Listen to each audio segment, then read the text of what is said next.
పాలమూరు కాంగ్రెస్ లో DCC heat కొనసాగుతుంది. పీఠం దక్కించుకునేందుకు ఆశావహులు తీవ్ర ప్రయత్నాలు చేస్తున్నారు. పార్టీ పెద్దల చుట్టూ ప్రదక్షిణలు చేస్తున్నారు. కొంతమంది రాజధాని బాట పట్టారు. సామాజిక సమీకరణాలతో తమకే జిల్లా అధ్యక్ష పదవి దక్కుతుందని పలువురు ఆశతో ఉన్నారు. అసలు ఈసారి మహబూబ్ నగర్ డీసీసీ పీఠం దక్కేదెవరికి? Let's watch. Mahbubnagar Congress లో డీసీసీ అధ్యక్షుల భర్తీకి కసరత్తు ప్రారంభమైంది. జిల్లా అధ్యక్షులను ఖరారు చేసేందుకు ఏఐసీసీ పరిశీలకులు జిల్లాలో పర్యటించారు. ముఖ్య నాయకులతో సమావేశమవుతున్నారు. డీసీసీ అధ్యక్ష ఆశావహుల నుంచి దరఖాస్తులు స్వీకరిస్తున్నారు. డీసీసీ పీఠం దక్కించుకోవాలని పలువురు దరఖాస్తు చేసుకుంటున్నారు. పార్టీకి అందించిన సేవలు, అనుభవం, గతంలో నిర్వర్తించిన బాధ్యతలు లాంటి వివరాలను దరఖాస్తుల్లో పేర్కొంటున్నారు. మరోపక్క డీసీసీ పదవి దక్కించుకునేందుకు వివిధ రకాల సామాజిక సమీకరణాలను తెరపైకి తెస్తున్నారు. ఢిల్లీ స్థాయిలో వంశీచంద్ రెడ్డి, ఎంపీ మల్లు రవి, ఇన్ఛార్జ్ మంత్రి దామోదర రాజనరసింహలతో పాటు తమకు పరిచయం ఉన్న కాంగ్రెస్ పెద్దలతో లాబింగ్ చేస్తూ పీఠం దక్కించుకునే ప్రయత్నాలు చేస్తున్నారు. మహబూబ్ నగర్ జిల్లా డీసీసీ అధ్యక్షుడిగా ప్రస్తుతం దేవరకద్ర ఎమ్మెల్యే మధుసూదన్ రెడ్డి కొనసాగుతున్నారు. ఆయన మరోమారు తనకే అవకాశం కల్పించాలని ఏఐసీసీ పరిశీలకులతో పాటు పీసీసీ పెద్దలను కోరుతున్నట్టు సమాచారం.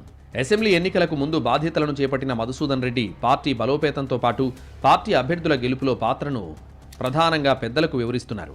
తనకు మరోమారు అవకాశం కల్పిస్తే లోకల్ బాడీ ఎన్నికలు, మున్సిపల్ ఎన్నికల్లోనూ పార్టీ అభ్యర్థులను విజయ తీరాలకు చేర్చేందుకు కృషి చేస్తానని చెబుతున్నారు. ఇక ఇదే సమయంలో మొన్నటి Mahabubnagar local body MLC ఎన్నికల్లో పోటీ చేసి ఓడిన జీవన్ రెడ్డి కూడా డీసీసీ పీఠాన్ని దక్కించుకునేందుకు ప్రయత్నిస్తున్నట్లు తెలుస్తోంది. బీసీ, ఎస్సీ, మైనారిటీ సామాజిక వర్గాల నుంచి కూడా పలువురు నేతలు డీసీసీ పదవి దక్కించుకునేందుకు ప్రయత్నిస్తున్నారు.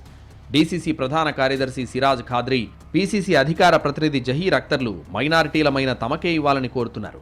పీసీసీ ప్రధాన కార్యదర్శి సంజీవ్ ముదిరాజ్, కాంగ్రెస్ నాయకుడు ఎన్పీ వెంకటేష్లతో పాటు కాంగ్రెస్ నాయకుడు వినోద్ కుమార్ డీసీసీ పదవిపై ఆశలు పెట్టుకున్నారు. ఇక ఇప్పటికే ఉన్న 3 అసెంబ్లీ సెగ్మెంట్లలో రెడ్డి సామాజిక వర్గ ఎమ్మెల్యేలు ఉండగా డీసీసీ పదవిని కూడా ఆ వర్గాలే ఎగరేసుకుపోయేందుకు ప్రయత్నిస్తున్నారని ఇతర వర్గాల నుంచి విమర్శలు వస్తున్నాయి.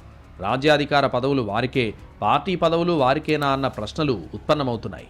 జడ్చర్ల, మహబూబ్ నగర్ ఎమ్మెల్యేలు అర్హులైన బడుగు బలహీన వర్గాలకే డీసీసీ పీఠం ఇవ్వాలని చెబుతున్నారు. బీసీలకు 42% రిజర్వేషన్ ఇస్తామంటున్న కాంగ్రెస్ పెద్దలు పార్టీ పదవుల్లో కూడా ఆ నిబంధన పాటించాలని బీసీ వర్గాలంటున్నాయి. ఇప్పటికే బీసీలు అధికంగా ఉన్న పాలమూరు జిల్లాలో ఆ వర్గానికి అధికార పదవులు, నామినేటెడ్ పోస్టుల కేటాయింపులోనూ అన్యాయం జరిగిందంటున్నారు. జిల్లా కేంద్రంలో ఎక్కువగా ఉన్న మైనారిటీలకు పదవులు అందని ద్రాక్షగా మారాయని చర్చ సాగుతోంది.